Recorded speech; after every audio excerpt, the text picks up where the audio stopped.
படத்தின் படப்பிடிப்பை கிட்டத்தட்ட முடித்துக் கொடுத்திருக்கும் நடிகரும் தமிழக வெற்றிக் கழக தலைவருமான விஜய் கட்சி நிர்வாகிகளுக்கு முக்கிய உத்தரவை போட்டிருக்கிறார். குறிப்பாக இம்மாத இறுதிக்குள் சில விஷயங்களை முடித்தே தீர வேண்டும் என்று நிர்வாகிகளுக்கு அறிவுறுத்தியுள்ளார் விஜய். தமிழகத்தில் ஆட்சி மாற்றத்தை நிகழ்த்தி காட்டுவோம் என்று தமிழக வெற்றிக் கழகம் என்ற கட்சியை தொடங்கியிருக்கும் விஜய் தனது கட்சியின் உட்கட்டமைப்பை வலிமைப்படுத்தி வருகிறார். சமீபத்தில் பொதுக்குழு முடிந்த நிலையில் அடுத்த கட்டமாக மண்டல வாரியாக பூத் கமிட்டி நிர்வாகிகளுக்கான பயிற்சி பாசறை நடந்து வருகிறது. முதற்கட்டமாக கோவையில் பூத் கமிட்டி கூட்டம் நடந்து முடிந்த நிலையில் இன்னும் 4 மண்டலங்களில் கூட்டம் நடத்தப்பட இருக்கிறது. அதேபோல் விஜயின் கடைசி படமான ஜனநாயகன் படப்பிடிப்பு இந்த மாத இறுதியில் முடிய இருக்கிறது. ஜூன் மாதம் முதல் விஜய் முழுவீச்சில் அரசியலில் களமாடுவார் என்று நிர்வாகிகள் கூறி வருகின்றனர்.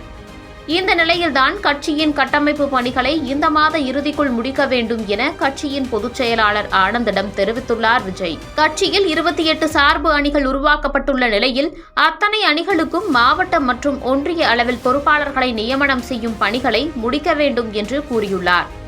அதன்படி மே மாத இறுதிக்குள் 3.5 லட்சம் கட்சி பொறுப்பாளர்கள், 70,000 பூத் கமிட்டி பொறுப்பாளர்களை நியமிக்க வேண்டும் என்று உத்தரவு பறந்துள்ளது.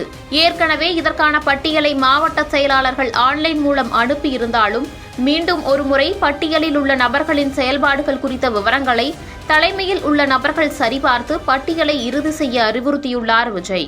அறிவிக்கப்படாமல் உள்ள மாவட்ட செயலாளர்கள், மாநில அளவிலான அணி நிர்வாகிகள் குறித்த அறிவிப்பை விஜய் விரைவில் வெளியிட திட்டமிட்டு வருவதாக தெரியவருகிறது.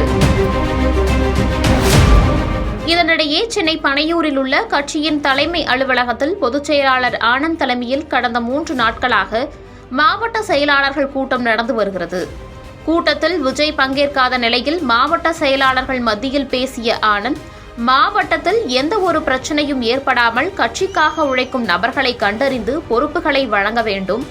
அதேபோல கட்சி சார்பில் எவ்வளவு பெண்கள் இருக்க வேண்டும் என்று வலியுறுத்தப்பட்டுள்ளதோ அதனை முறையாக பின்பற்ற வேண்டும் என்று விஜய் அறிவுறுத்தியதாக தெரிவித்துள்ளார்.